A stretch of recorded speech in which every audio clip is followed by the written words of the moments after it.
kebayang ya, masih usia yang dia baru sedang tumbuh-tumbuhnya badan dia, sedang berkembang. Dan satu yang menjadi insecure-nya dia adalah badannya. Dia merasa badannya gemuk. Padahal menurut saya itu biasa. Badannya tinggi besar ya, kurang lebih 170. Berat badan tuh 56 gitu ya, atau 58, tapi dia merasa sangat gemuk. Setelah berbagai psikoterapi diterapkan, ada CBT-nya, ada juga ya cognitive behavioral therapy, ada EFT-nya, ada forgiveness therapy, ada sampai terakhir Al-Fatihah reflection therapy.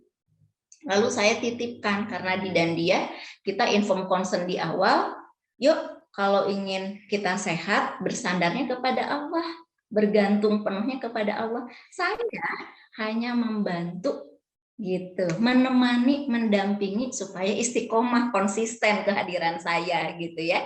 Nah, saya salah satunya bekelin untuk obat insecure itu apa? Dengan doa. Allahumma kama hasanta khalqi fahasin huluki. Ya Allah, ketika Engkau telah memperbagus penciptaanku, perbagus juga akhlakku. Yuk, setiap bercermin ya sayang ya, supaya meridus ini insecurity feeling, body image-nya, karena matters banget untuk remaja itu ya, sampai salah satu simptomnya dia memang self harm.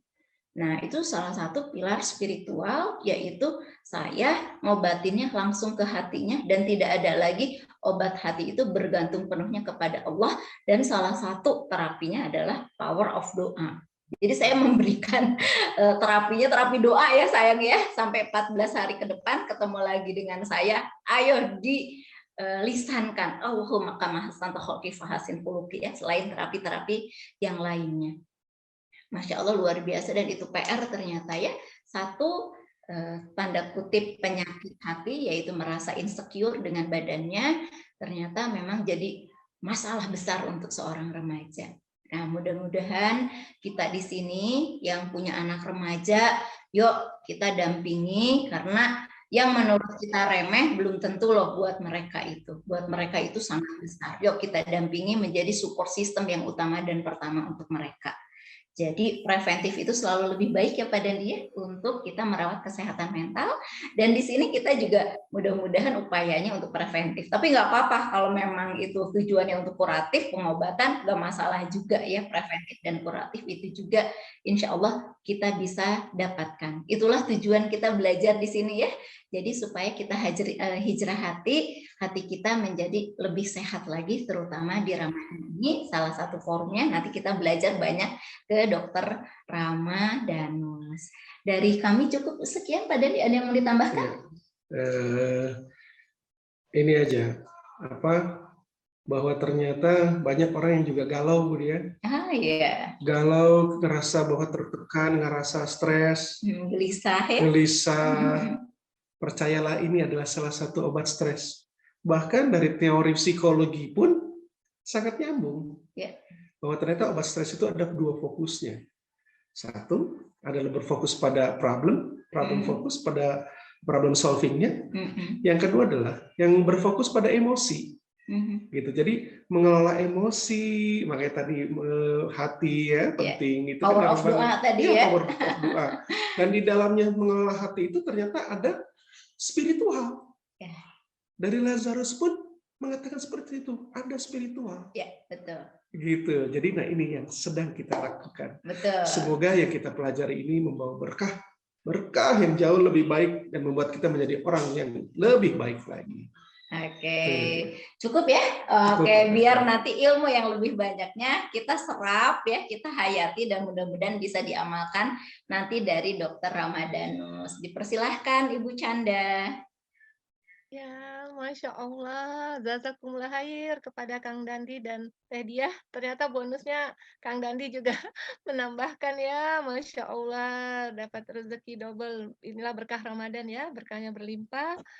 Kita tidak sabar ya menunggu. Alhamdulillah Dokter Rama sudah hadir.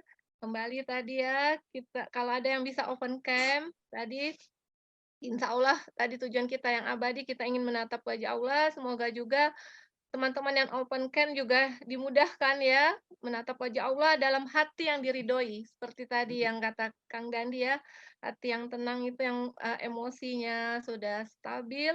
Seperti juga di Quran surat Al-Fajr ya, kita kembali kepada Allah itu dalam hati yang diridhoi Allah. Hai jiwa yang tenang, mutmainah. Insya Allah kalau masih bisa ada yang open camp sebelum Dokter Rama mulai dipersiapkan, karena insya Allah berkah yang open camp itu Allah nilai sekali perjuangannya tidak mudah untuk bisa hadir open camp. Dan insya Allah Allah menilai proses itu semakin berat perjuangan kita, insya Allah banyak hikmahnya dan pahalanya. Masya Allah, barokallah. Inilah wajah-wajah teman-teman sahabat perjalanan ya. Saya bersyukur sekali bertemu dengan Dandia dan bahkan di Dandia ada Al-Fatihah refleksi terapi itu yang sangat powerful sekali teh dia.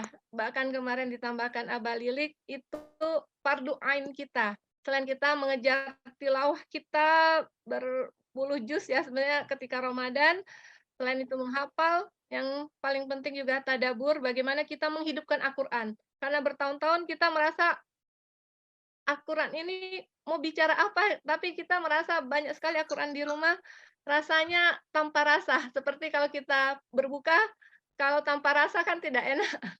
Ya, seperti itu juga ya. Jadi insyaallah alhamdulillah yang open camp, alhamdulillah ininya Dokter Rama, profil dari Dokter Rama, alhamdulillah beliau adalah, di sini, sebagai koordinator pilar fisik ya, bersama kita di Dandia, sebagai DKM, Duta Kesehatan Mental. Beliau juga adalah trainer konselor dan beliau banyak mengisi untuk acara workshop anger management di Dandia di cabang Aceh. Insyaallah kita pun walaupun di sini mungkin dari seluruh Nusantara ya tadi ini apa, tidak disebutkan dari mana saja, insyaallah pesertanya bukan hanya 43 orang tapi mungkin 4 ribuan ya, kan ada malaikat juga yang menemani kita. Insyaallah selama kita bermajelis ini, malaikat menaungkan ya sayap-sayapnya dan semua makhluk ciptaan Allah itulah janjinya balik ke Al-Quran tadi harus yakin.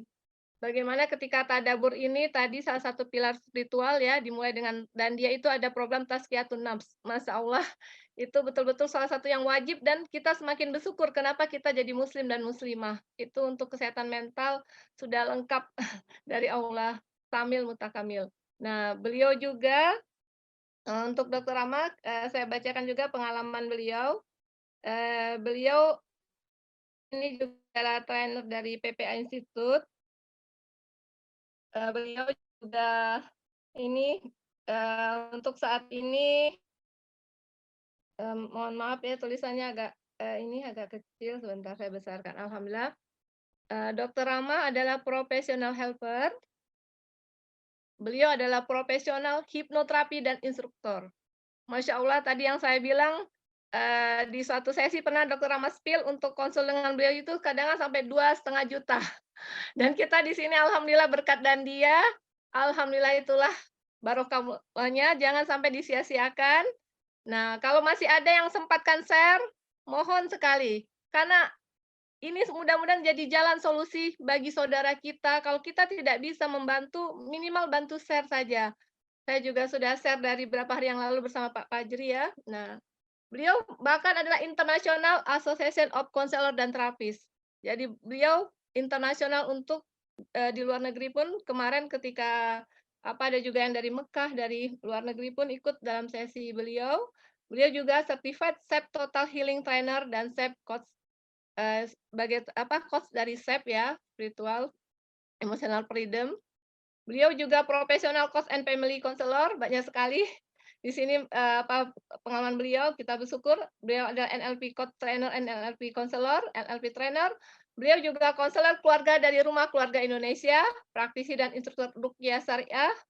Trainer tadi ya kalau untuk PPA, beliau adalah PPA for healing, for family, trainer juga emotional and freedom technique, trainer anger management dan membahas luka pengasuhan, inertia terapi, trainer dan assessor dari BNSP, trainer menemukan rasa dalam sholat, dan trainer Get the Miracle.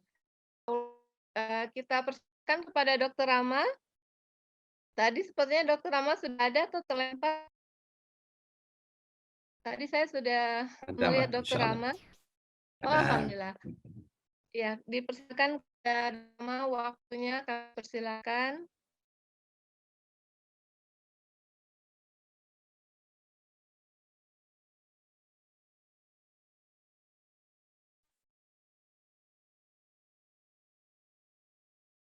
Bismillahirrahmanirrahim. Assalamualaikum warahmatullahi wabarakatuh. Waalaikumsalam warahmatullahi wabarakatuh. Waalaikumsalam warahmatullahi wabarakatuh. Innal hamdalillah nahmaduhu wa nasta'inuhu wa nastahdi wa nastaghfiruh wa na'udzu billahi min syururi anfusina wa sayyiati a'malina may yahdihillahu fala mudilla lahu wa may yudlil fala hadiya lahu. Nasyhadu an la ilaha illallah wa nasyhadu anna Muhammadan abduhu wa rasuluhu la nabiyya ba'da. Allahumma shalli wa sallim wa barik ala Muhammad wa ala alihi wa ashabihi ajma'in. Allahumma la ilma lana illa ma 'allamtana innaka antal alimul hakim. Syukur alhamdulillah teman-teman yang saya cintai karena Allah Subhanahu wa taala, di pagi hari ini Allah membuat kita ini berkesempatan bermuajah, bertatap muka, yang kelak mudah-mudahan sebagaimana di dunia kita pun juga bisa bertatap-tatapan di surganya Allah Subhanahu wa taala. Kata Nabiullah Muhammad SAW, kamu bersama dengan siapa yang kamu cintai. Jadi kalau di dunia ini kita saling mencintai karena Allah, niscaya Allah akan pertemukan kalian kembali di sana. Kesempatan perdana ya, sepertinya saya diberikan kesempatan memberikan tadabbur Quran, dan saya memilih untuk Quran surah Yunus ayat 57. Allah Subhanahu wa taala berfirman, A'udzu billahi minasyaitonir rajim. Ya ayyuhan nasu qad ja'atkum mau'izatun min rabbikum wa shifaa'un lima fis sudur wa hudaw wa rahmatun lil mu'minin. Shadaqallahul azim. Mengapa saya memilih ayat ini? Karena memang syarat terhadap hal ya, yang berhubungan dengan kondisi kita hari ini, di mana kondisi kita banyak masalah, banyak keluhan, sering memblaming atau nyalain keadaan, atau mengadakan banyak alasan sehingga kita merasa menderita dan sebagainya. Di ayat ini Allah Subhanahu wa taala menyapa seluruh makhluk, wabil khusus kepada manusia yang telah Allah amanahi Quran padanya. Kalau kita sebagai hambanya Allah paham, maka kita tidak akan lagi pernah mengatakan kalimat why me ya Allah, mengapa aku ya Allah yang dipilih turun ke dunia, mengapa aku ya Allah yang dikasih masalah berat ini. Kalau kita paham tujuan penciptaan, maka tidak ada satupun yang berani mengatakan demikian.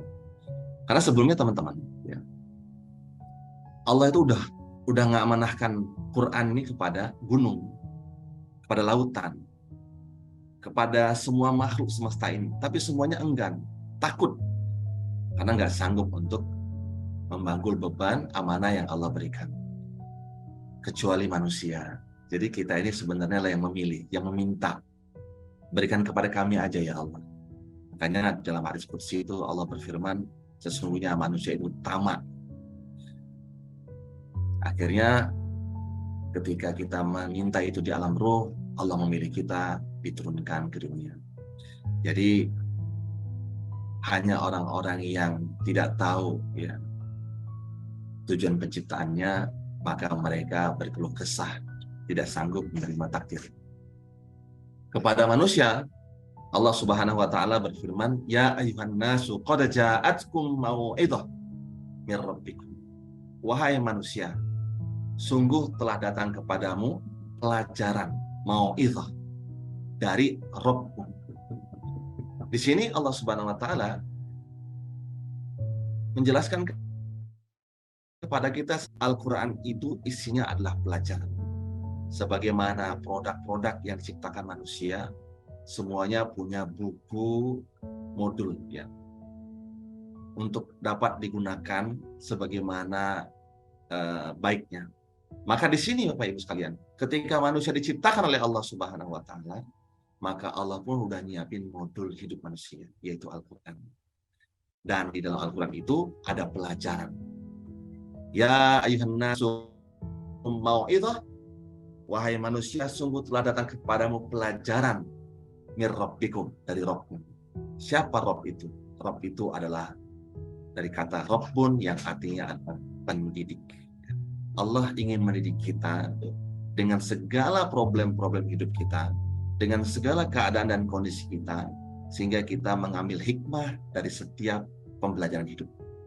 Ketika seseorang itu dikasih berkekurangan finansialnya, ketika seseorang itu dipasangkan dengan sesuatu yang boleh jadi tidak sesuai dengan harapan, ketika dia dititipkan anak dalam hidupnya yang mungkin pola pengasuhannya kurang baik sehingga menimbulkan kedurhakaan anak kepada orang tuanya, di situ pun Allah Subhanahu wa taala sedang memberikan pelajaran kepada kita.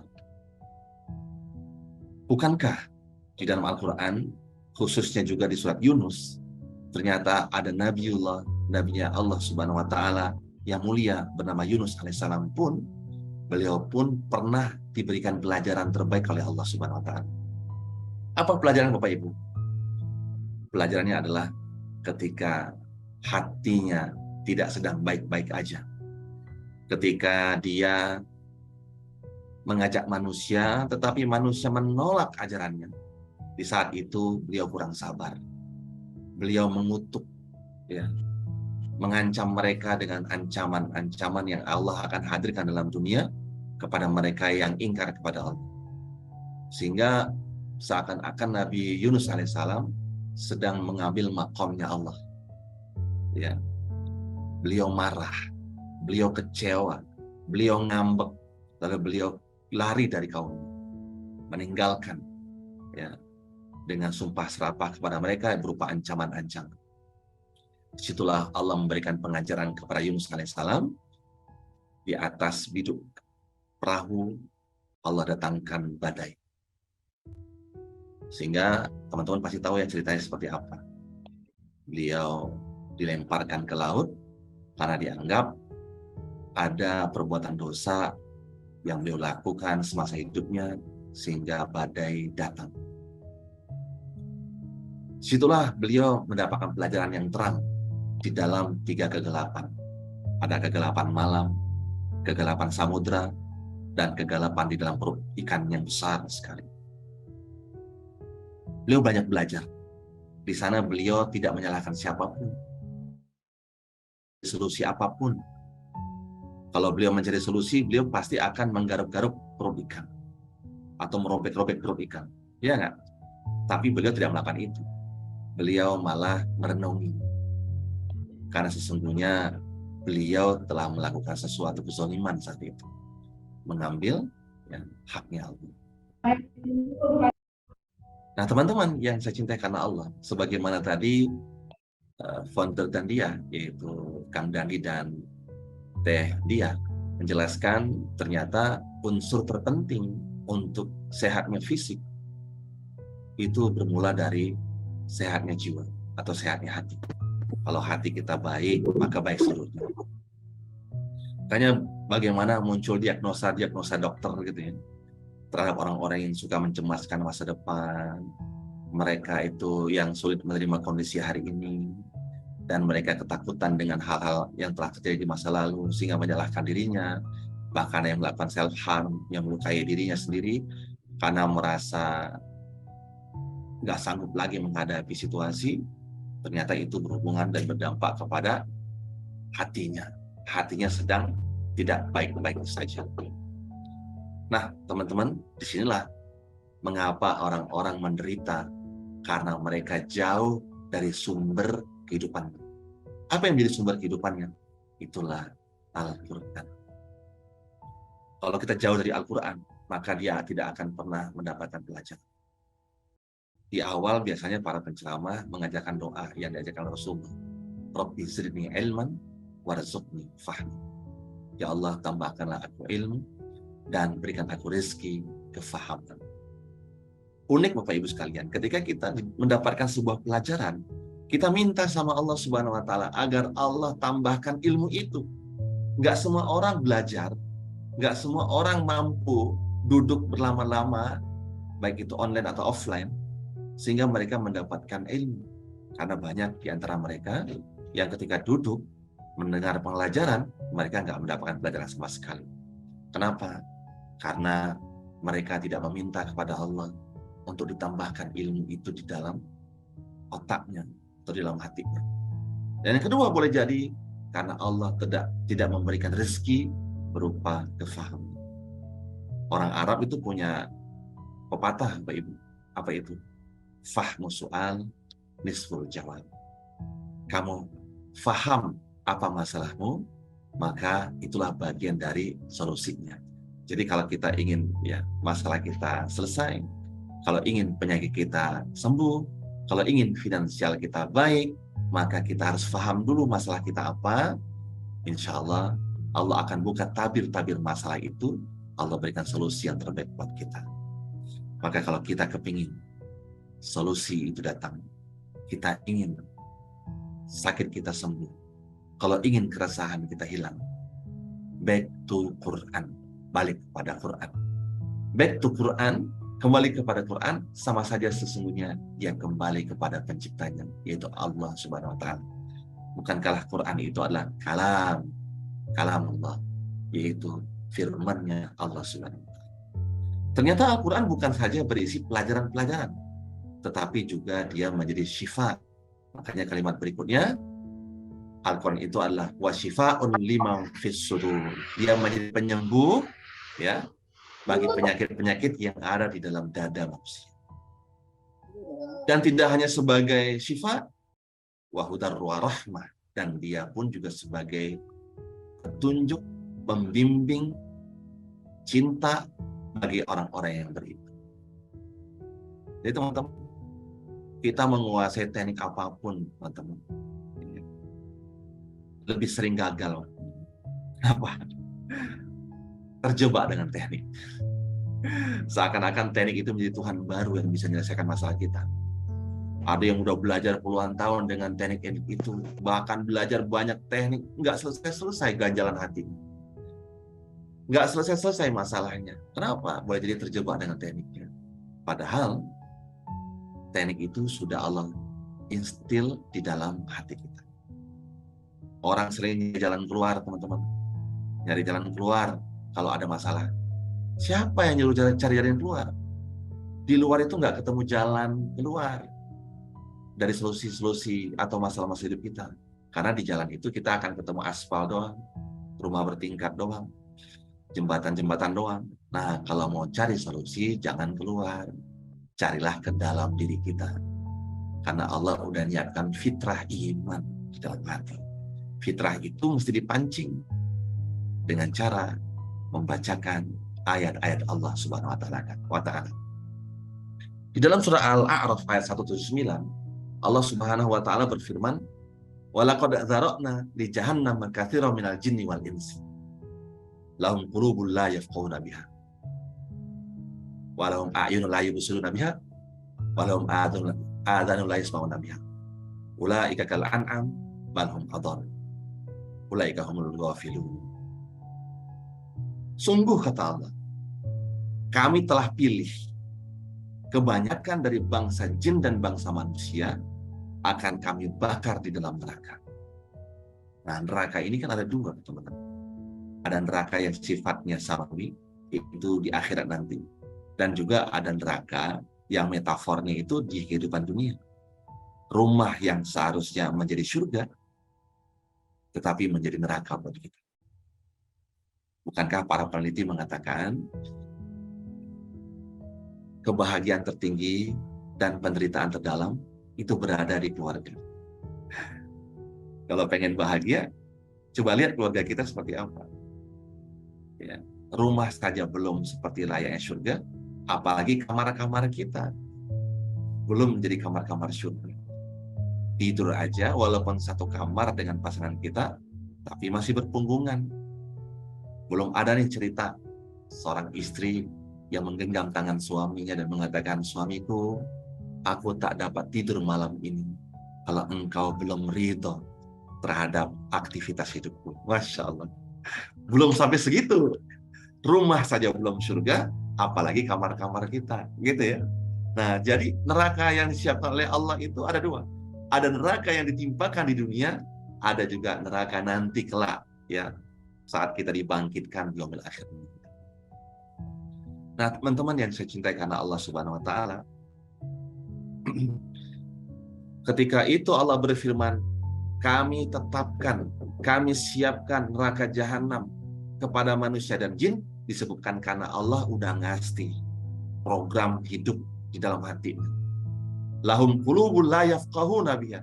Allah udah nitipin hati, tapi hatinya nggak pernah memfakih, nggak pernah digunakan untuk memahami apa yang Allah mau untuknya di hidup ini.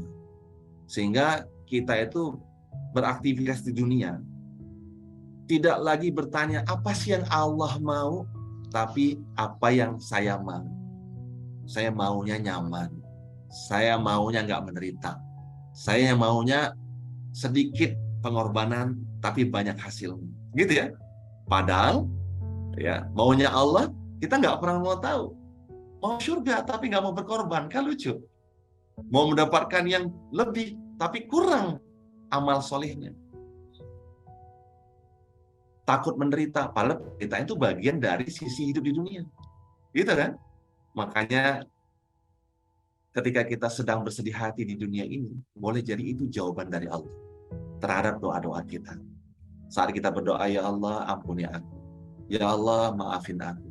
Disitulah ternyata di antara pengabulan doa di mana diampuni dosa kita dan dimaafkan kesalahan-kesalahan kita, di saat itu Allah datangkan sumber pengampunan dosa itu. Apa? Saat kita merasa sedang menderita, saat air mata menetes deras, di saat itu Allah sedang mengampunkan dosa-dosa kita. Nah, kita karena nggak siap, karena nggak paham ilmunya, seakan-akan penderitaan itu berlarut-larut membuat kita ya terpuruk, ya, sehingga kita mau lari dari penderitaan, bukan balik ke Allah, bukan bertanya, ya Allah ajarkan aku ilmunya, tapi nanya, ya Allah, Waimi, kenapa aku, ya Allah, aku kan udah sholat, aku kan udah puasa, tapi kok aku dibuat makin menderita. Allah ternyata pernah nanya itu juga sama Musa alaihissalam. Wahai Musa, mana amalan untuk aku? Udah ya Allah, aku udah puasa, aku sudah sholat. Lalu Allah berfirman, itu amalan buat kamu, buat aku belum. Maksudnya gimana? Amalan buatku adalah amalan-amalan di mana engkau menolong manusia menyelesaikan masalah-masalah hidupnya. Jadi bukan sepantasnya kita itu mengatakan aku udah sholat ya Allah, aku udah puasa, terus kita tidak ingin menderita, tidak ingin diuji, tidak ingin dikasih masalah dalam hidup. Boleh jadi ketika masalah-masalah itu hadir, begitu banyak hikmah yang Allah ingin berikan kepada kita. Di antaranya apa? Boleh jadi Allah sudah menyiapkan kado istimewa buat kita. Sebagaimana ketika orang itu dalam kondisi menderita, Bapak Ibu. Ini Bapak Ibu yang di ruangan ini ya, jika ada sakit-sakit fisik ya, silakan dirasakan sakit fisiknya, dengarkan ucapan Dr. Rama, mudah-mudahan detik itu juga Allah mencabut penyakitnya. Gitu ya. Ketika itu ya ada orang yang merasa menderita dengan sakitnya. Padahal hakikat sakit itu ada 3. Ketika hamba Allah sedang sakit, di saat itu Allah sedang mencintai hambanya. Karena apa? Allah sedang mencintai hambanya sehingga Allah pengen gugurin dosa-dosa. Gitu ya. Jadi sakit itu nikmat yang Allah berikan kepada hamba. Dengan sakit itu Allah gugurkan dosa-dosa. Sehingga tidak layak bagi kita ketika kita sakit kita mengadu, aduh ya Allah aku nggak tahan, aku nggak siap, aku nggak suka. Itu nggak layak. Tapi ketika kita sedang sakit, kita mestinya mengucapkan kalimat ini, ya Allah, terima kasih atas cintamu. Engkau berikan nikmat sakit ini karena engkau sayang kepadaku, karena hendak menggugurkan dosa-dosaku. Apa yang terjadi? Ketika kita menerima nikmat yang agung ini dan kita mensyukurinya, Coba deh Bapak Ibu sekalian, yang hari ini yang punya sakit kepala, yang hari ini kejang-kejang, ya, lagi tegang, atau mungkin dari yang sedang sesak, ketika menyadari ternyata semua itu nikmat dari Allah, langsung Allah cabut nyawanya. Kenapa? Dia tahu sama dia tahu aku tidak mencintai dia, sehingga aku hadirkan itu untuk menggugurkan kesalahan dan dosa-dosa. Mengapa seorang hamba itu sakit? Karena yang kedua, karena Allah makin sayang kepada hambanya. Allah ingin naikkan level penghambaan kita. Allah pengen naikkan derajat kita di sisinya. Sebagaimana doa kita. Kita berdoa sama Allah. Ya kan? Apa doa kita? Kita minta dinaikkan derajat kita saat kita duduk di antara dua sujud. Rabbighfirli warhamni wajburni warfa'ni. Ya Rabbu, ampuni dosa-dosa. Wajburni, tutup aib-aib. Jadi sebelumnya kita minta Allah cintai kita. Warfa'ni, ya Allah naikkan level penghambaanku di makom yang lebih tinggi lagi. Kita minta sama Allah. Makanya Allah kasih penyakit. Kalau kita sabar atas penyakit kita, Allah tuh makin dekat sama kita. Bukankah Allah berfirman, Innallaha ma'as sabirin. Sungguh Allah itu dekat sama hambanya yang sabar. Nah, yang ketiga teman-teman, mengapa seorang hamba itu dikasih oleh Allah sakit? Karena Allah udah nyiapkan balasan terbaik berupa surga. Nggak tanggung-tanggung surga itu. Nama surganya surga Firdausi. Tapi ketika Allah sedang ngecek amalan hambanya, waduh nggak cukup nih. Sholatnya belum khusyuk, puasanya masih ngomongin orang, sedekahnya masih berbangga hati, bahkan ada yang riya. Masih ada masalah hubungan hati dengan manusia. Gimana aku mau ngasih dia surga Firdaus? Lalu Allah mengutus malaikat-malaikatnya. Wahai malaikatku, aku mencintai hambaku itu, tapi amalan nggak cukup. Tolong timpakan penyakit yang sangat berat. Kalau dia bersabar, kalau dia ridho, maka sembuhkan, masukkan ke dia ke dalam surga Firdaus. Gitu ya teman-teman ya. Gitu cintanya Allah kepada kita. Nah, sekarang saya mau tanya nih teman-teman, gimana rasanya? Kasih dong spill-nya. Ada nggak yang sakitnya hilang? Saya minta izin dulu mau buka pintu ya. Iya, silakan teman-teman. Mic-nya bisa di ini kan? Ada. Iya, Masya Allah. Silakan Bunda Sri. Iya, jadi memang sedang tidak nyaman perasaan mendengar barusan, rasanya berkurang, jauh berkurang, bahkan mungkin bisa dikatakan hilang. Dan menyadari bahwa memang semua yang dikatakan Dr. Rahma itu benar.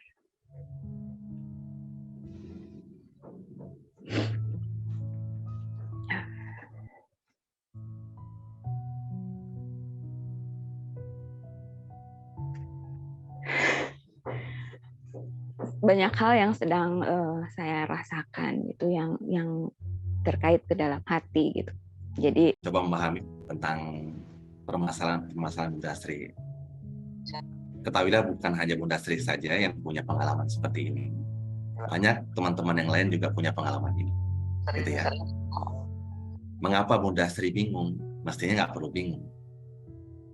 Ya, semuanya ada dalam Al-Quran jawabannya. Nah, saya teringat dengan hadis Nabi SAW. Barang siapa yang di pagi hari, yang dia ingat dunia, lalu lupa dengan haknya Allah, Allah akan timpakan 4 penyakit jiwa. Apa itu? Kebingungan yang nggak ada akhirnya. Hati-hati Bunda Sri, jangan-jangan kita yang suka bingung kena penyakit jiwa nih. Ya, karena memang kalimatnya adalah kebingungan. Itu salah satu penyakit. Yang kedua, kesibukan yang nggak ada ujungnya. Jadi kalau ada orang yang bangun tidur yang dipikirkan dunia dan dia lupa dengan haknya Allah, maka dia akan ditimpakan 4 penyakit. Yang pertama, kebingungan yang tak ada akhirnya, kesibukan yang nggak ada ujungnya, kebutuhan yang tak terpenuhi, dan panjang angan-angan. Jangan-jangan kita punya 4 penyakit itu tadi ya. Bingung, sibuk, tak menentu, kebutuhan yang nggak terpenuhi, dan lain sebagainya. Boleh jadi teman-teman, ya. Dunia yang kita maksudnya adalah perasaan mencari kenyamanan hidup, mencari kebahagiaan hidup. Tataran masih mencari nilai-nilai dunia. Kalau kita paham yang namanya dunia itu tempat masalah, yang namanya dunia itu adalah rendah, maka sejatinya yang kita kejar adalah akhirat. Dan susah-susahnya kita hidup di dunia itu karena kita punya motivasi, perjuangan, pengorbanan untuk meraih surganya Allah Subhanahu wa taala. Makanya seorang mukmin itu tidak akan pernah merasa lelah di antara penderitaan yang dia rasakan. Karena sesungguhnya penderitaan itu pilihan. Tidak layak kita mengatakan itu bagian dari penderitaan, tapi itu bagian dari pengalaman belajar selama di dunia. Nggak lama kok. Mukmin itu kata Nabi cuma 60-70 tahun jauh dari umat. Cuman sebatas itu aja. Tapi nanti akhirat yang kekal abadi. Maka kita boleh memilih apapun yang kita rasakan di dunia ini adalah segala sesuatu yang kita alami pasti baik dari Allah Subhanahu wa taala. Kita hanya butuh berhusnuzon kepada Allah. Berprasangka baik.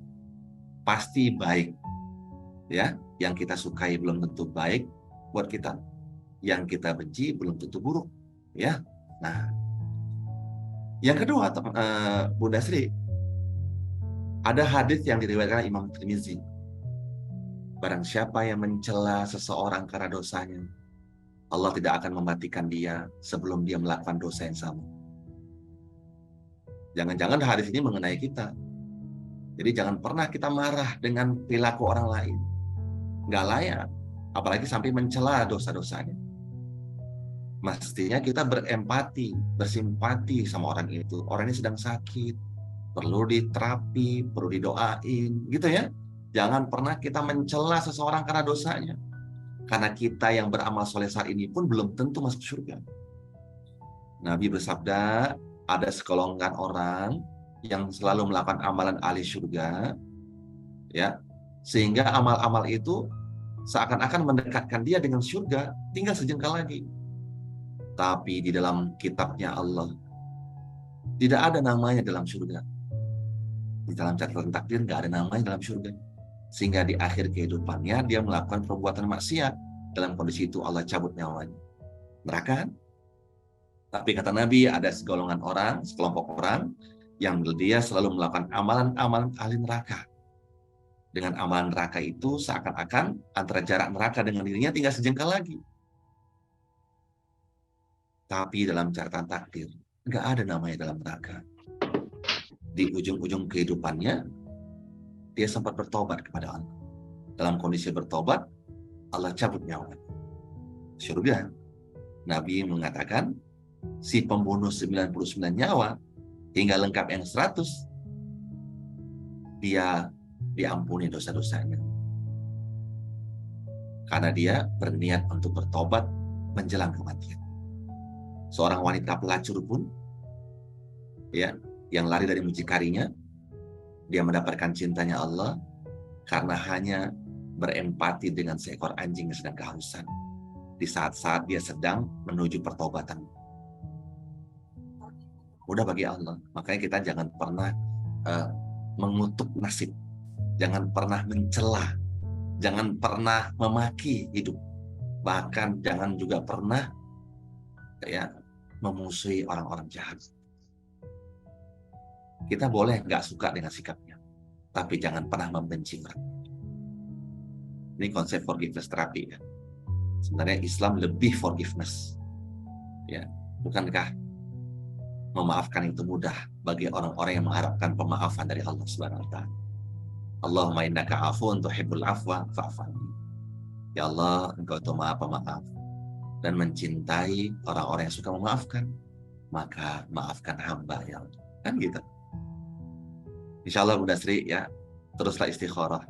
Kalau memang laki-laki itu serius ingin menikahi Bunda Sri, tawarkan kepada dia, tolong ngomong baik-baik sama istrinya. Kalau beliau mencintai anak-anak saya karena Allah, ya, dua cara menikahi Bunda Sri. Dengan cara apa? Minta izin sama istrinya. Karena tidak ingin menimbulkan masalah baru kan?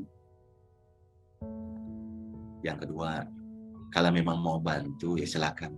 Cuman kurangin komunikasinya. Ya nggak?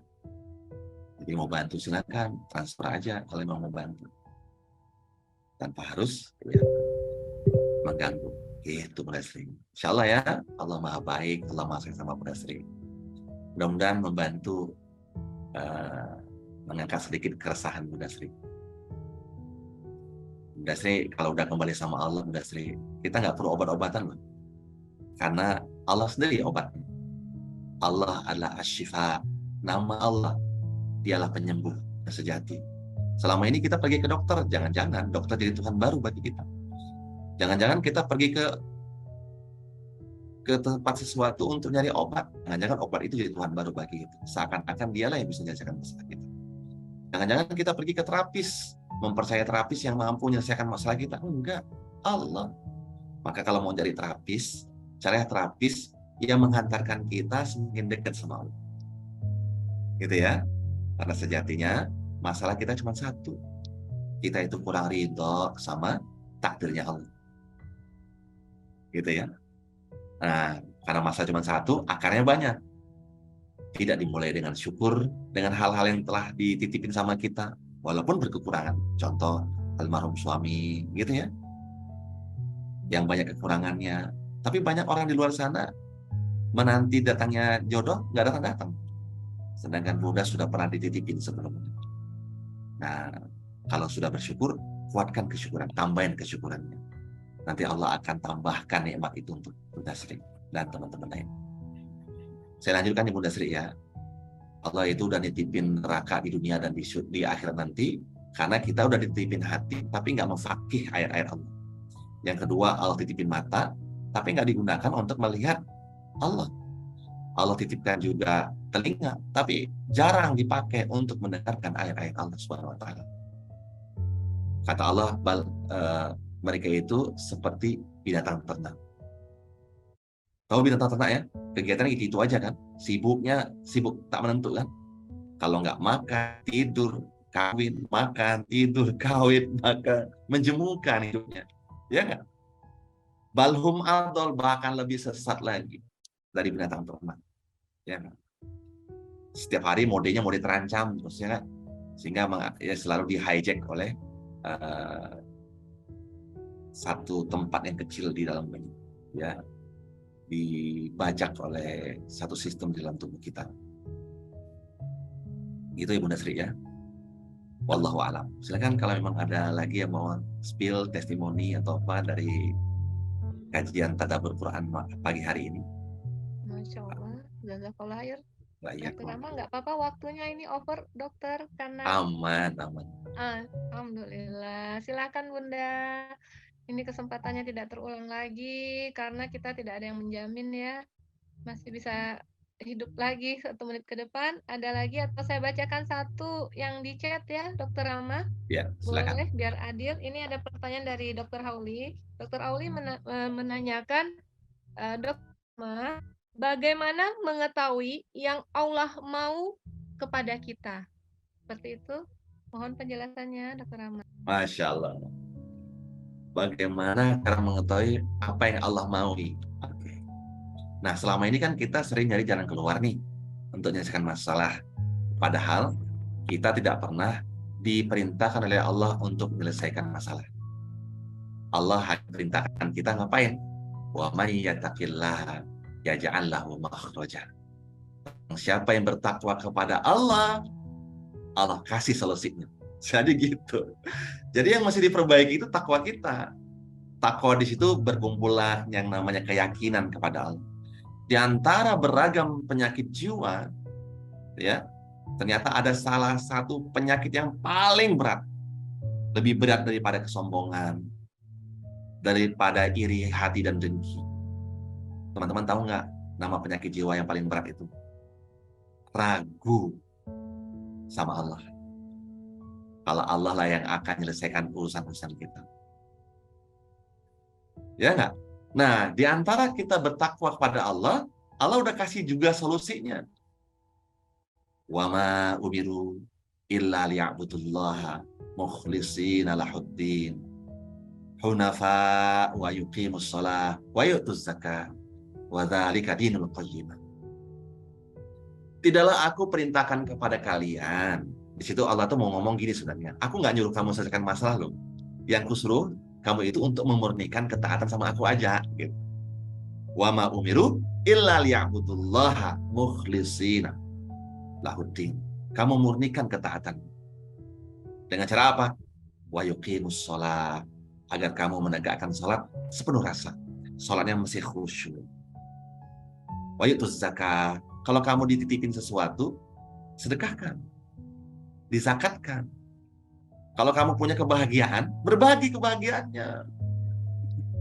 Jangan merasa memiliki. Makanya marah-marah di rumah kalau ada miliknya ya, diambil sama yang lain kan gitu. Suami bukan milik kita, istri bukan milik kita, cuma dititipin sementara. Harta juga begitu, anak-anak juga begitu. Cari hikmah setiap masalah itu hadir dalam hidup kita. Nah, kita diperintahkan oleh Allah bertakwa. Nyari jalan jangan di luar, tapi ke dalam diri. Ternyata yang Allah maui ketika masalah itu hadir adalah kamu itu ikhlas kalau melakukan suatu amal. Kamu itu ridho kalau ada sesuatu yang menyusahkan kamu. Kamu itu mestinya tulus kalau memberi. Ya kan? Kamu itu rendah hati, jangan merasa sombong, jangan merasa mampu menyelesaikan masalah-masalah. Ya kan? Apa-apa ke Allah. Apa-apa datangin Allah. Ntar Allah yang ngajarin ilmunya buat kita. Setelah kita mengatakan wa may yattaqillaha, ketika mendengarkan kalimat wa may yattaqillaha yaj'al lahu makhraja, Allah tuh pengen kamu itu bertakwa kepadaku, ntar aku yang ngasih solusi. Wa may yatawakkal 'ala Allah, Allah menyambungkan kalimatnya fahuwa hasbu. Aku akan cukupkan semua kebutuhanmu. Kalau engkau ngajak aku, kalau engkau ngelibatin aku, kalau engkau bertawakal kepadaku dalam setiap urusan-urusan. Itu, gitu ya. Maka kita nggak akan kelelahan kalau kita beraktivitas. Nah, di 104-nya dalam surat At-Talaq atau Allah berfirman, wa may yatawakkal 'ala Allah, wa may yatawakkal 'ala Allah, Allah akan jadikan amri yusra. Setiap urusan-urusan kita itu menjadi mudah. Itu dokter Oli ya. Jadi apa sih yang Allah mau dari kita sebenarnya ketika masalah itu datang? Kuatkan ketakwaan. Kalau kamu ingin mengusahakan sesuatu, minta ditemenin sama kamu. Usahanya optimal, tapi hasilnya biarlah Allah yang tentukan. Kalau hasilnya tidak sesuai dengan harapan kita, nggak apa-apa. Contoh misalkan, kita kepengen selesaiin S2, sedangkan suami nggak ridho, ya jangan dipaksakan. Karena ridho suami itu lebih utama daripada merasa punya ilmu dengan S2 atau S3 kita. Tapi kalau suami ridho, Masya Allah, double, gitu ya. Double. Suami ngasih ridho sama seorang istri, lalu kemudian istri pun mendapatkan ilmu yang bisa bermanfaat bagi umat ini. Masya Allah. Itu Dr. Khali, ya, sesingkat-singkatnya kemampuan saya menjawab di waktu yang singkat ini. Wallahu a'lam. Ya, termasuk juga sabar. Ya, itu yang mau Allah mau. Bukankah Allah juga berfirman, wasta'inu bis-sabri was-shalah. Kalau kamu ada masalah, belum selesai-selesai, udah kemana-mana nggak ketemu solusinya, kamu sakit, nggak kunjung sembuh, datangin aku, minta tolong sama aku melalui sabar. Gitu ya. Jadi jalannya udah Allah kasih sih sebenarnya. Apa yang Allah mau kita udah dikasih tahu sama Allah. Itu udah canda.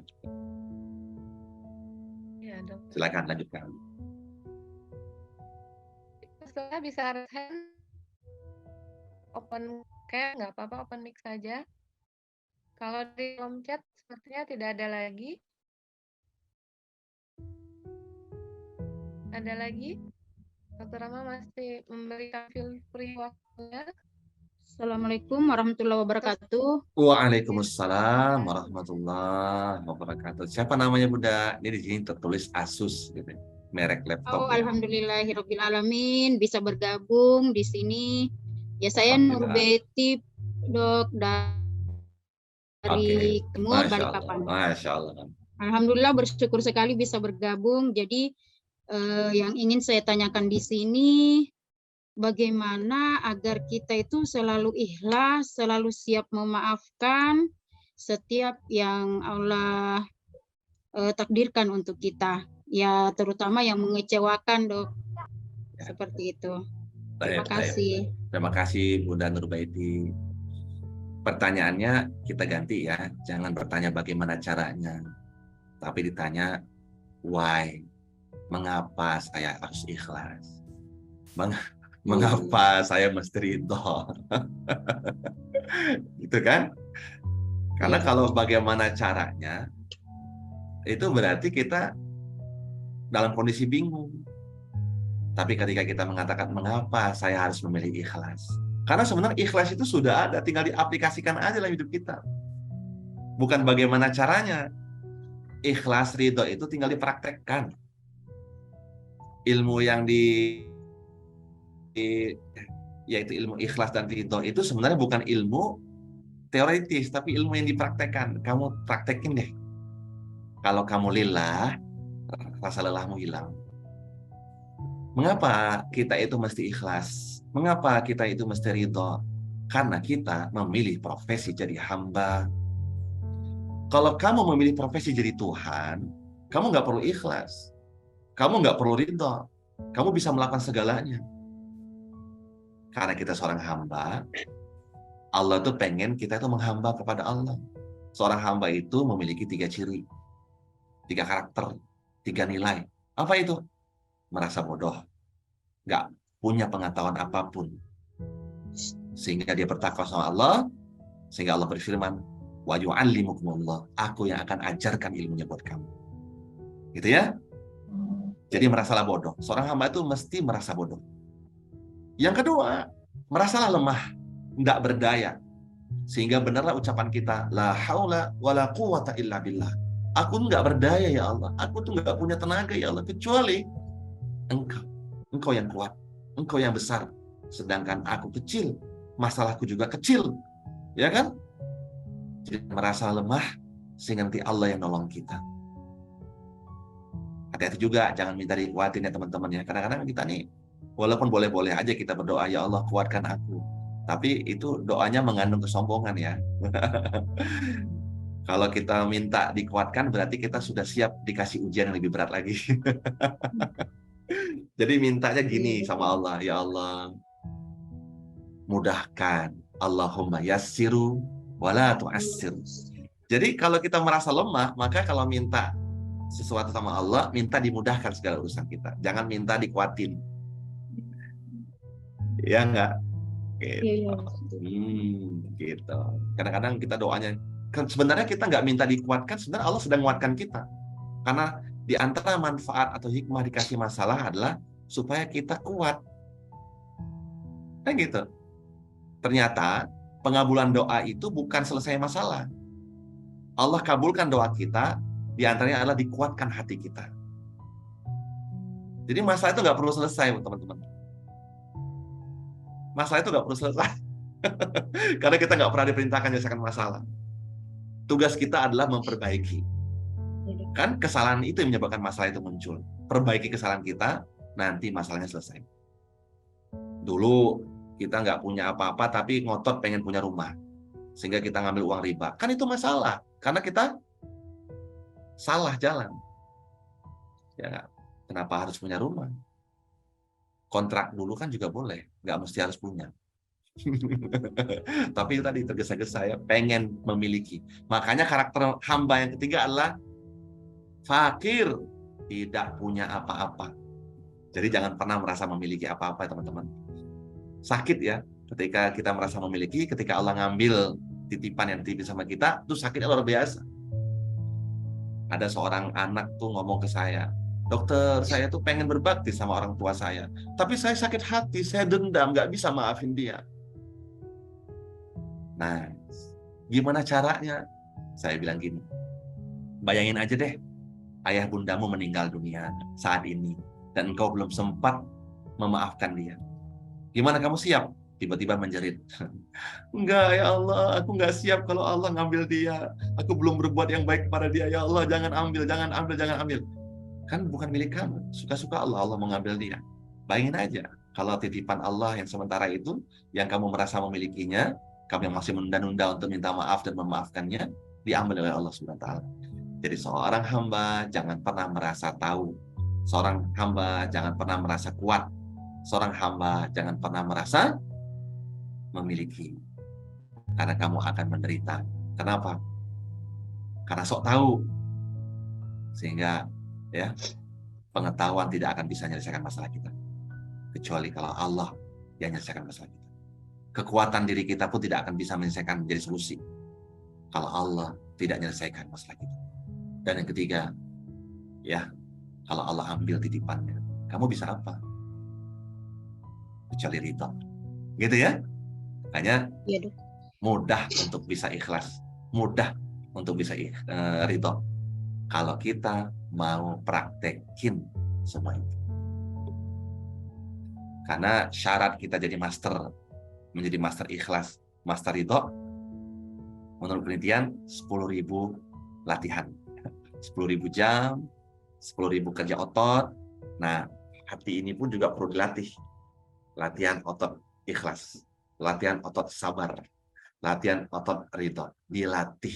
Cara melatih gimana? Menghadapi masalah-masalah hidup.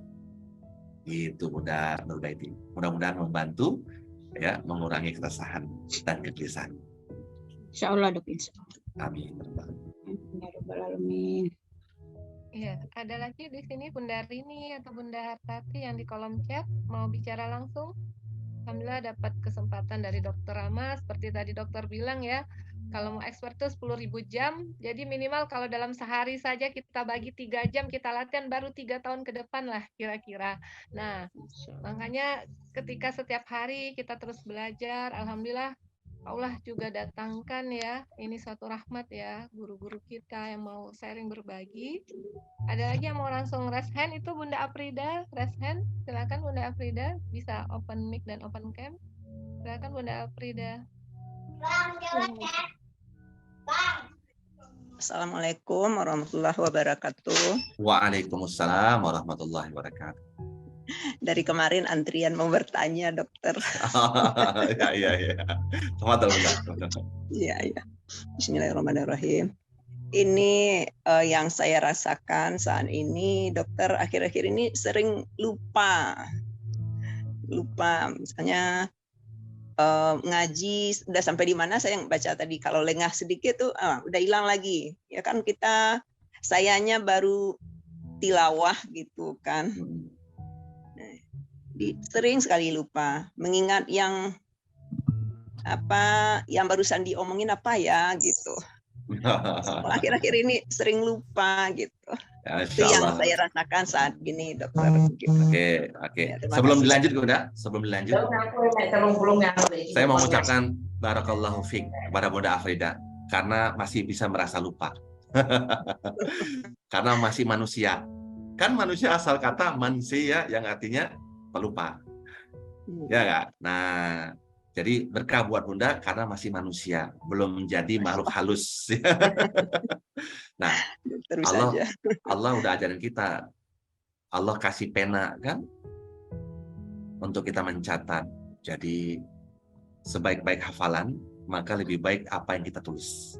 Jadi apa yang kita baca, tuliskan di dalam buku diari kita. Saya sudah baca Quran, surat apa, ayat berapa, di halaman berapa. Saya belajar apa, saya catat. Nanti setelah itu saya ulang-ulang. Wajar loh Bun, ketika kita belajar di satu keadaan, kita nggak langsung bisa menerima semuanya. Gitu ya, makanya perlu dicatat. Atau yang kedua, lakukan repetisi, sering-sering ikuti kajian. Termasuk dengerin ucapan-ucapan Dokter Rama. Mana tahu nanti terinstil di dalam pikiran dan hati kita. Itu Bunda Afrida. Insya Allah. Ya. Ada keresahan yang lain, Bunda? Ini mungkin karena udah itu ya, usia saya sekarang udah masuk 56. Mungkin persendian ini udah terasa itu. Terasa apa nih? Udah terasa sakit gitu kan. Sekarang lagi berdiri ya? Sedang berdiri nih? Sekarang duduk. Ini duduk, kalau lama duduk ini pinggang ini terasa gimana tuh, susah ngangkatnya. Sekarang lagi nggak enak pinggangnya? Iya, sekarang lagi nggak enak. Kalau kita skalakan 0 sampai 10, 0 itu terasa nyaman, 10 itu sangat tidak enak.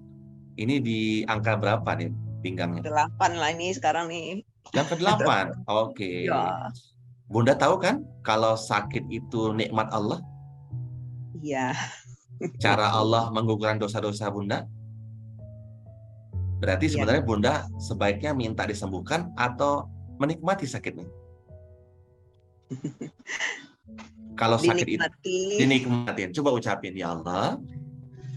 Ya Allah. Terima kasih ya.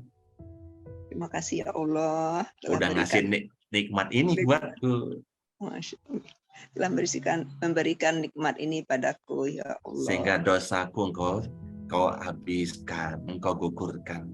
Sehingga dosaku engkau gugurkan. Coba sekarang rasakan pinggangnya. Skala berapa rasa nggak enaknya? Masya Allah, dokter. Coba digerak-gerakin. Sudah sembuh? Udah berkurang, dokter. Alhamdulillah. Dari skala 10 jadi skala berapa? Tadi udah 8.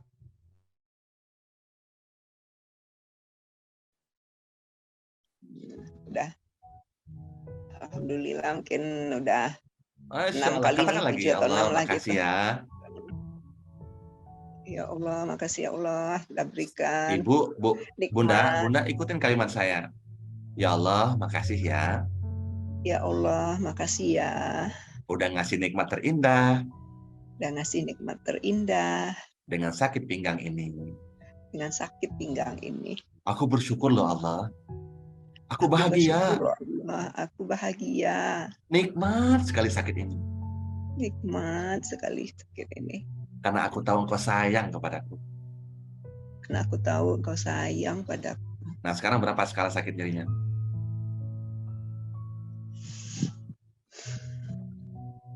Ya, 2, dok. 2. 2. Pak Fajri 2. Hah? Bunda Frida berapa? Hah?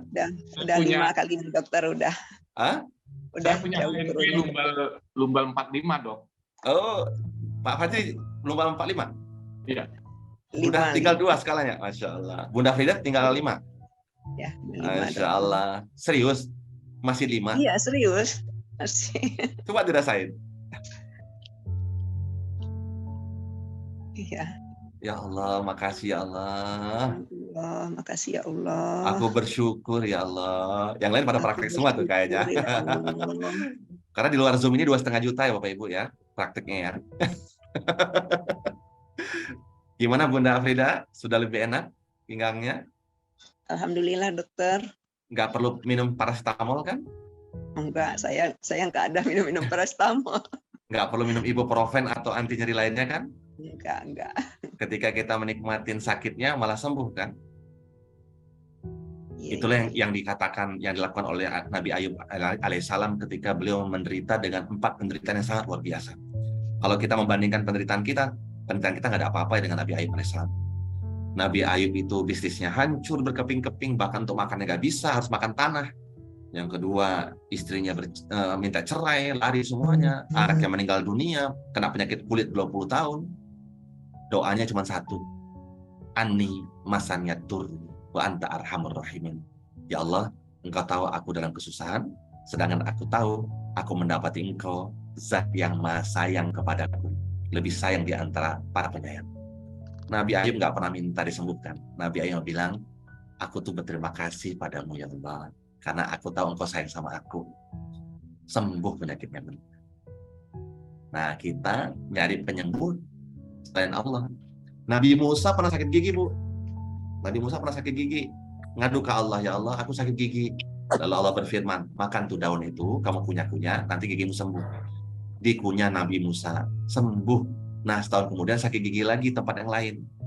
Kan udah tahu tuh resepnya, sama kayak Bunda Frida kan kalau ke dokter kan udah tahu resep sama dokter tuh, pasti resep itu aja kan gitu. Nggak ke dokter lagi. Itu juga Nabi Musa. Ketika sakit gigi cari daun, dikunyah-kunyah bukan makin sembuh, makin sakit. Lalu baru kembali ke Allah. Ya Allah, kok kemarin engkau suruh aku makan kunyah-kunyah daun supaya sakit gigi itu hilang. Tapi ketika aku sakit gigi saat ini, aku kunyah-kunyah kok nggak sembuh-sembuh. Lalu Allah tersenyum mengatakan, dulu ketika engkau menderita, yang kau cari aku. Sekarang ketika engkau menderita, yang dicari malah selain aku. Rasain aja sakitnya. Masya Allah. Gitu ya Bunda ya. Mudah-mudahan insya Allah ini jadi bahan buat kita semuanya. Terima kasih Bunda Frida. Ya, makasih juga dokter. Assalamualaikum. Waalaikumsalam warahmatullahi wabarakatuh. Ini masih ada 2 orang yang Bungkus. Ayo siap. Kita persilakan Dokter Rama. Ya, silakan. Siapa yang mau?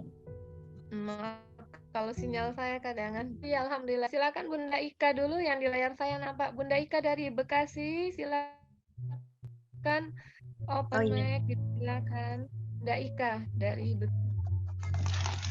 Ya, Assalamualaikum warahmatullahi wabarakatuh. Terima kasih sebelumnya udah dikasih kesempatan. Sebenarnya sering banget try Sen di forum-forum sebelumnya, cuma belum pernah dapat. Alhamdulillah hari ini bisa dapat gitu. Gini dokter, saya 2 bulan yang lalu kecelakaan motor waktu ngantar anak sekolah. Nah, itu kan ada luka, ada sempat ke dokter juga, tapi kata dokter karena saya bisa jalan dengan normal, udah bisa naik motor, terus udah jongkok berdiri juga udah bisa, nggak ada apa-apa gitu, nggak ada retak, nggak ada patah. Terus udah diurut juga, kata tukang urut juga posisinya udah bagus semua kok gitu, nggak ada masalah. Tapi yang saya rasain itu kalau jalan atau diem atau lari, jongkok berdiri nggak apa-apa. Tapi kalau dipakai sujud pas sholat, itu di mata kaki saya itu kayak ada yang ganjel gitu. Jadi sholatnya tuh nggak enak. Jadi belum bisa sholat dengan setelah 2 bulan saya sholat sambil duduk gitu ya. Bulan puasa kemarin saya coba sholat normal, itu di wilayah mata kaki itu kayak ada yang ganjel gitu. Jadi kayak pegel ya. Jadi kayak kalau misalnya abis ditekuk gitu pas sujud mau berdiri lagi itu kayak ada yang ganjel dan kayak belum elastis gitu ya. Apa ya susah ngejelasinnya. Kayak belum normal gitu. Padahal ya itu kata dokter nggak apa-apa gitu kan. Kata tukang urut juga harusnya udah nggak apa-apa gitu, nggak ada ini kayak gitu. Jadi dokter. setiap sujud terasa tuh di mata kakinya. Iya, kayak nggak apa ya, kayak ada yang ngeganjel gitu. Iya, pokoknya kurang nyaman lah ya kalau mau lama-lama pas duduk atau mau berdiri lagi. Iya. Mbak Ika termasuk yang terburu-buru nggak? Kalau ada masalah pengen cepat selesai nggak? Iya ya, minta ampun dong sama Allah.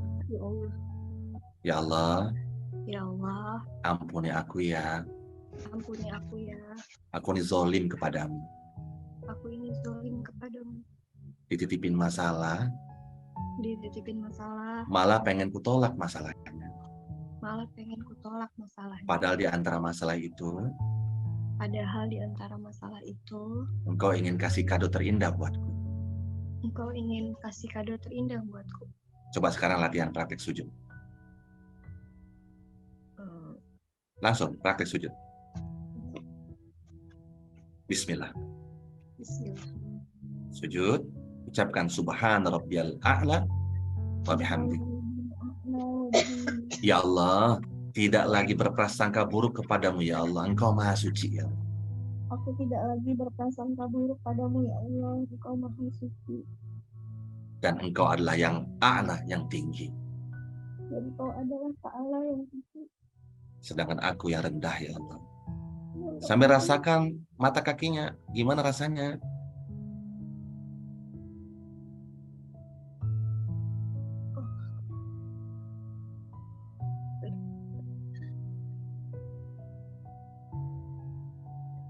Ada yang berubah?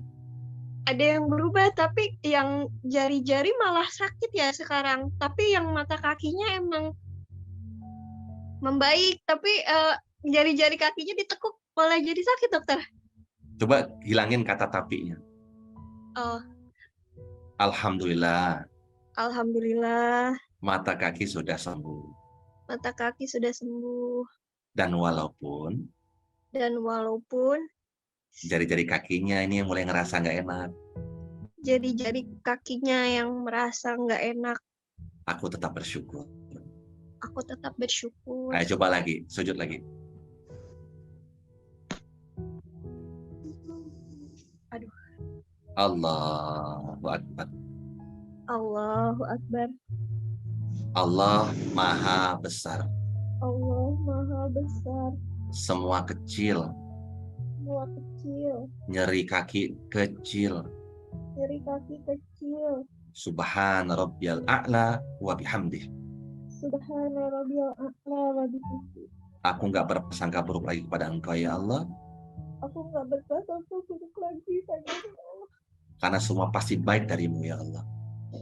Karena semua pasti baik darimu ya Allah. Engkau lah yang tinggi ya Allah.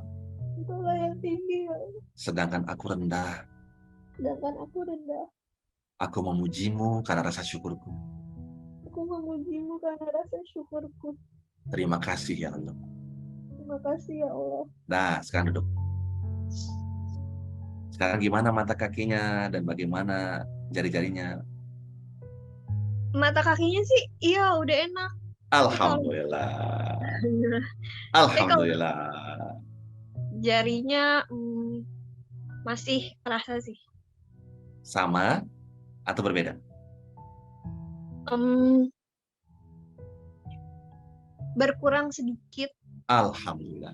Jadi upayakan kalau sudah mendapatkan nikmat, mendapatkan kebaikan, jangan pernah menggunakan kata tapi akan menghapus kebaikan yang sebelumnya. Contoh misalkan suaminya Mbak Ika suatu saat akan ngomong ke orang, istriku Ika itu orangnya baik hati, rajin dan suka menabung, tapi ketiaknya bau.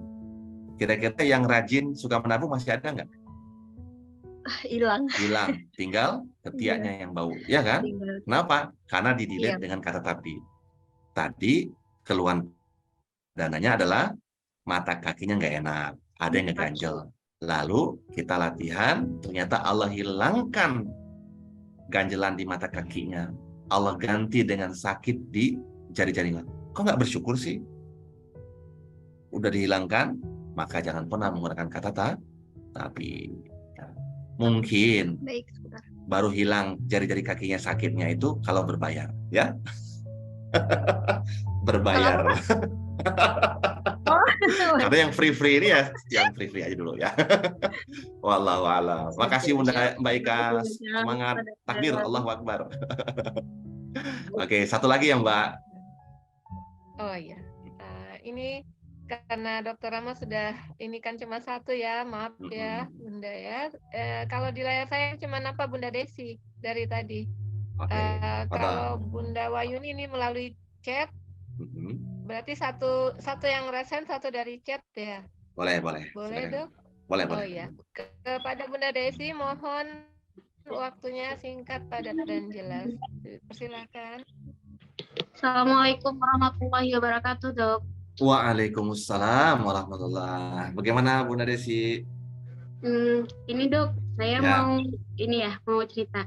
Jadi saya itu beberapa waktu ini itu seringkali mengalami sakit kepala.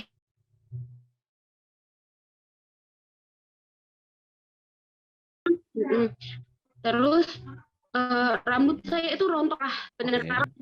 Makin kesini juga daya ingat saya lemah seperti Bu Afrida tadi. Saya butuh men-schedule segala kegiatan saya, kalau enggak saya pasti lupa gitu. Saya pasti nggak ingat gitu. Bahkan hal-hal penting pun harus saya catat, saya schedulekan di HP kayak gitu ya, Us ya. Nah, cuman saya kesulitan karena kan saya baru belajar baca Quran ya, Dok ya. Saya kesulitan ketika ustazah mengajarkan hukum-hukum bacaan. Kalau ini, ketemu ini, nanti hukumnya ini. Ketika saya baca di rumah, ini tadi apa ya? Ini kan ada hukumnya ya. Nah, saya menemukan kesulitan-kesulitan itu di situ yang terasa banget gitu. Nah, biasa insya Allah masih bisa saya kendalikan. Nah, itu adakah terapi yang bisa saya lakukan di rumah untuk satu, sakit kepala saya, yang kedua untuk memulihkan daya ingat gitu, Dok. Masya Allah. Ya, sama-sama. Bunda Desi sakit kepala nggak saat ini? Saat ini tuh enggak, cuman kayak agak ngeliang-ngeliang gitu. Enggak, agak ngeliang-ngeliang. Nggak nyaman di skala berapa? 3 sih, nggak tinggi, 3. Nggak tinggi. Cukup mengganggu nggak? Ngeliang-ngeliang itu? Kalau saat ini tidak sih, karena saya lagi ada yang dikerjakan. Tapi kalau tiba-tiba rutinitas saya itu agak padat, Dok, itu lumayan gitu, lumayan mengganggu gitu. Iya. Nah, teman-teman yang sering mengalami sakit kepala, ya, di antara gangguan-gangguan emosi, ya, atau gangguan-gangguan berpikir. Kenapa? Terlalu banyak yang difikirkan, itu membuat kepala jadi sering sakit, mumet, berat, tertekan, gitu ya. Jadi terapinya, ya, taruh dulu masalahnya.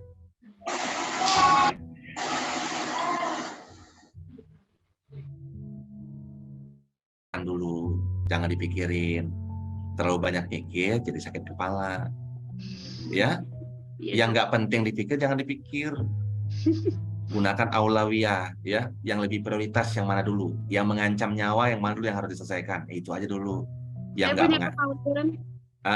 Saya punya kekhawatiran karena ibu saya almarhum itu demensia dini, Dok, di usia 50.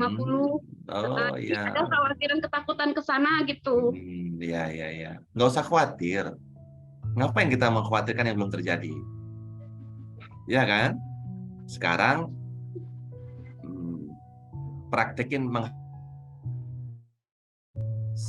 menghafal Quran, membaca buku, itu bagian dari terapi terindah untuk menggagalkan Alzheimer, demensia, senilis, dan sebagainya. Ya, mulailah berupaya menghafal Quran. Semakin kuat kita menghafal, kita akan terhindar dari kepikunan. Insya Allah ya, latihan seperti itu. Semangat. Insya Allah. Terima kasih banyak, Dok. Sama-sama. Yang belum terjadi jangan dikhawatirkan, ya. Dipersiapkan untuk menghadapi masa depan. Oke, terima kasih. Terakhir, ya. Yang terakhir dari chat Dr. Amal, Bunda Wayuni menanyakan dia tahajud. Mungkin ada dari Dr. Rama yang bisa ini memberikan solusi. Sulit bangun sholat tahajud. Ini kata sulit ini maksudnya di mana? Nggak bisa bangun atau udah bangun tapi pengen tidur lagi. Ya, kata sulit itu di mana? Coba dijelasin. Bolehkah dia open mic? Dokter tadi karena bolehnya chat. Oh boleh, silakan. Boleh. Masya Allah, barokallah. Bunda Wayuni tadi yang mau open mic, boleh ini kesempatan terakhir? Iya. Tadi dari Banjarnegara. Iya, silakan Bunda. Ya. Boleh. Ya. Alhamdulillah, terima kasih ya Dok. Ya. Ya. Dok, ini saya ingin sekali bangun tiap hari salat tahajud, tapi susah terbangun, Dok. Saya juga sering lupa berdoa sebelum tidur. Oh ya. Jadi saya ingin sekali tiap hari bangun saat tahajud. Tapi bangunnya pas saat subuh gitu. Kita aja deh mungkin. Pengen bangun sholat tahajud, tetapi sering kebablasan, gitu ya? Iya. Oke. Jadi tidurnya saya itu jam 9 begitu. Jadi kalau tidur nyenyak tidurnya tuh. Ya, oke. Ada kailulah nggak tidur di menjelang zuhur? Tidak ada, Dok. Tidak. Nah, coba dilatih ya. Nah, beberapa termasuk ulama sufi seperti Imam Al-Ghazali dan imam-imam yang lain, mereka memilih tidur di tempat yang keras, bukan tidur di tempat yang nyaman, supaya mudah untuk bangun tahajudnya.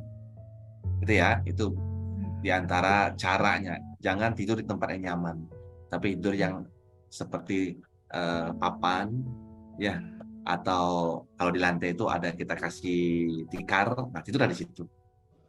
Itu ikhtiarnya ya. Nah, ikhtiar yang lain adalah berdoa. Ya Allah, bangunkan aku. Aku pengen kangen-kangenan denganmu. Aku pengen jatuh cinta kepadamu. Aku pengen curhat kepadamu di malam hari. Aku pengen nyampaikan perasaan rinduku di malam hari. Bangunkan ya Allah.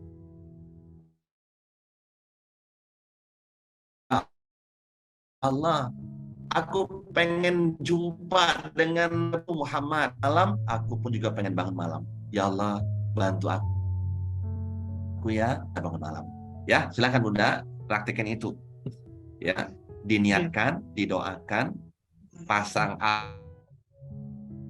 bandingkan dengan kasur yang selama ini Bunda letakkan tubuh di atasnya, insya Allah. Kalau memang mau praktek, lebih mudah lagi pasang alarm. Ya, alarm HP, itu silakan, nggak apa-apa. Tidak terbangun juga, Dok. Terbangun? Sudah, iya. Terus? Tidak kedengaran, Dok. Oh, nggak kedengaran? Iya, alarmnya tidak kedengaran, tidak terbangun. Oke. Masih ada suami, Bunda? Sudah meninggal, Dok. Masih ada anak?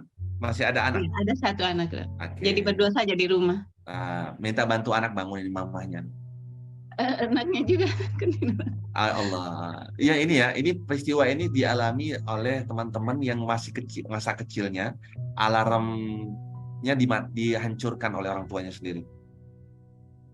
Jadi kita biasanya kan suka nangis tuh anak-anak bayi, ya nggak? Seluruh dunia pasti nangis. Nah, orang tuanya nggak mau direpotkan dengan tangisannya, sehingga dipok-pokin pantatnya, disuapin susu ASI, ya nggak? Atau disiapin susu botol supaya anak itu tidur lagi.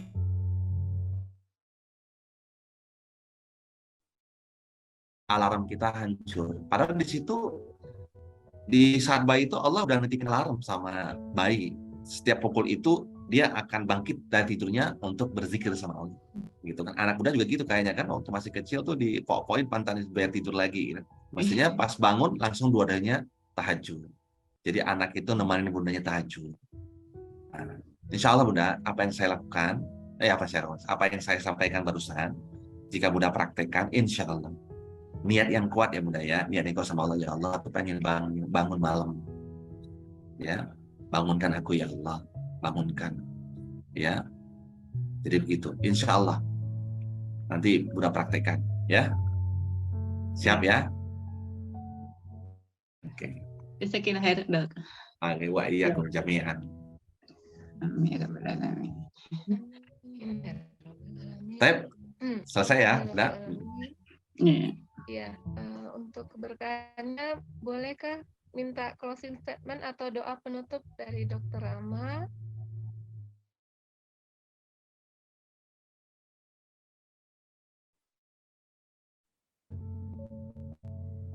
Baik. Yang ada bekal yang Bapak. Silakan Dok untuk menutup. Bismillahirrahmanirrahim. Alhamdulillahirabbil alamin. Hamdan yuafi ni'amahu wa yukafi'u mazidah. Ya Rabbana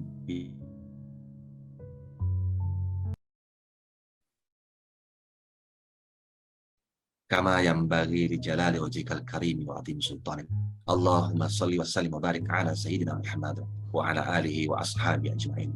Duhai Allah, Zat yang Maha menatap, Engkau Zat yang Maha mendengar. Saksikan kami ya Allah.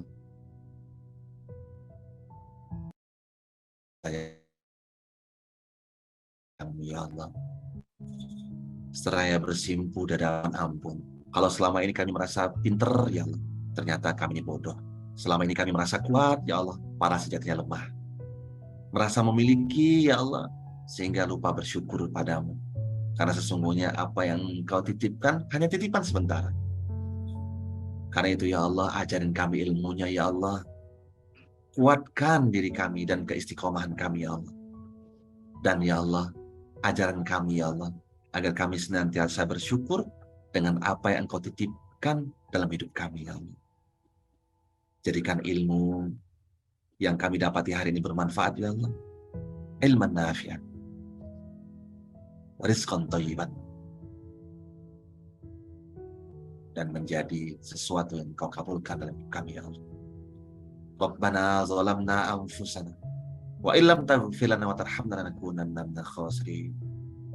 Ya Rabb, kami akui ya Rabb, kami ini zalim, senantiasa menganiaya diri kami sendiri. Oleh karena itu ya Allah, ya Rabb kami, Ampuni ya Allah. Cintai ya Allah. Maafin ya Allah. Ya hamba merugi. Rabbana atina min ladunka rahmah. Hadirkan cinta ya Allah dalam hidup kami, dalam hati kami, dan orang-orang yang menyertai kami. Wahai lana min amrina rasyada. Dan juga ya Allah, beri kami petunjuk jalan yang lurus ya Allah.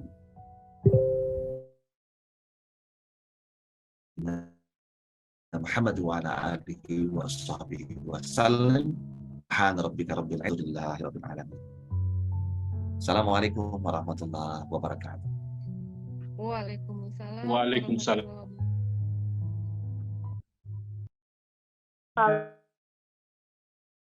Warahmatullahi wabarakatuh. Wa iyyakum. Waalaikum jami'an, Bapak Ibu sekalian. Kapan lagi ada Zoom-nya? Insya Allah teman-teman semuanya hari Rabu nanti ada tadarus tahsin. Kemudian hari Ahad pekan depan nanti ada Ibu Arina tadabbur Quran, insya Allah. Jadi setiap hari Ahad jam yang sama itu tadabbur Quran sampai dengan akhir puasa kita nanti setiap hari Ahad. Kemudian yang kedua tahsin tadarus Quran pada hari Rabu jam pagi juga. Makasih banyak nih Dokter Rama. Mari kita langitkan doa 2,5 juta. Amin. Kalau ada 100 orang. Jazakallah khair, Dok. Ayakum. Insya Allah 2,5 miliar yang doa yang kita langitkan kepada Allah. Terima kasih juga kepada Mbak Chandayani yang telah menjadi MC pada hari ini, pembawa acara. Semoga baik Dokter Rama, Mbak Canda, Pak Dandi dan Budiah yang memfasilitasi kita ini serta teman-teman semuanya ini menjadi pemberat timbangan pahala. Amin. Mohon maaf lahir batin. Boleh izin untuk berfoto, jangan lupa, Pak Fajri. Boleh. Mau berfoto. Ya, mudah-mudahan tak kenal maka tak sayang dengan melihat muka teman-teman sahabat semua. Masya Allah. Kita dipertemukan Ada ya? ya. Salaman hari. Boleh Mbak Hikmah dibantu yang bisa open cam? Mohon, insya Allah, masya Allah, barokallah. Cepat. Wajahnya terlihat lebih tenang ya, Dokter Rama, masya Allah. Ilmunya, sharingnya. Yang masih bisa open cam, Mbak Hikmah sudah siap Mbak? Bisa kasih ini Mbak? Siap Ibu Canda. Kita tunggu yang lain. Yang mau off cam silakan kita masih kita tunggu. Ditunggu teman-teman lain. Rama, Pak Fajri, kalau berkenan untuk open cam dia atau yang saya sudah dari awal sampai akhir open cam gitu. Maksudnya untuk berfoto Pak, untuk berfoto Pak Fajri, kita awetkan momen kita, semoga. Ya. Silakan. Siapa yang mau ngambil fotonya? Ya, Dokter Rama, ya. Atau ada yang... Sudah siap semuanya? Kita mulai dari halaman pertama ya? Insya Allah, siap. Yang bisa aja. Untuk yang pertama, siap-siap. 1, 2, 3. Oke. Untuk slide yang kedua, sebentar masih proses.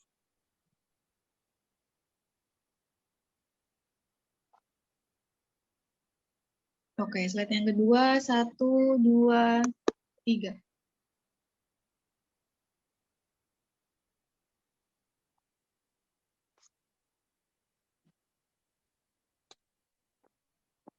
Slide yang ketiga, 1, 2, 3. Oke, sudah semua? Oke, sudah Mbak Hikmah? Sudah Pak. Oke, makasih banyak. Mohon maaf lahir batin ya, terutama Dokter Rama yang terus kita kejar-kejar untuk mengisi pada hari ini. Saya sama Mbak Canda terus saja begitu ya. Insya Allah, Dok, mudah-mudahan jadi para dokter. Amin. Amin. Amin. Sukses terus ya, Dok. Semoga Ya, siap. pelatihannya. Ya Teh. Iya Pak Fajri, Dokter Rahmat. Ya. Terima kasih Dandi, supportnya Mbak Nima, Mas Rahmat. Sama-sama ikut belajar banyak hari ini. Terima Masya Allah. kasih. Tinggal diamalkan ya teman-teman semua. Insya Banyak Allah. para ayah nih Dok, para ayah nih ya. Assalamualaikum warahmatullahi Bu Afrida wabarakatuh. dengan ayahnya tadi Bu Reni dengan ayahnya Masya Allah. Masya Allah. Masya Allah. Para ayah. Barakallahu fiik. Insya Allah, insya Allah. Alhamdulillah. Siap. Sudah cukup ya Pak Fajri. Terima kasih banyak Pak Fajri. Terima kasih Bu Dia. Ya Mbak Canda semua, Umi Herda. Mbak Hikmah juga terima kasih Mbak Hikmah. Ya. Oke, izin live ya. Ya. Ya. Assalamualaikum. Waalaikumsalam warahmatullahi wabarakatuh.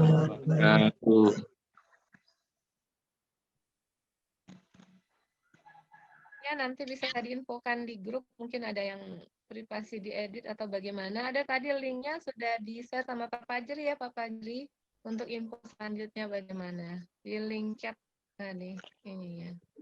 Ya, yang mau live silakan. Saya juga live ya, izin ya Mbak Canda. Makasih banyak Mbak Canda.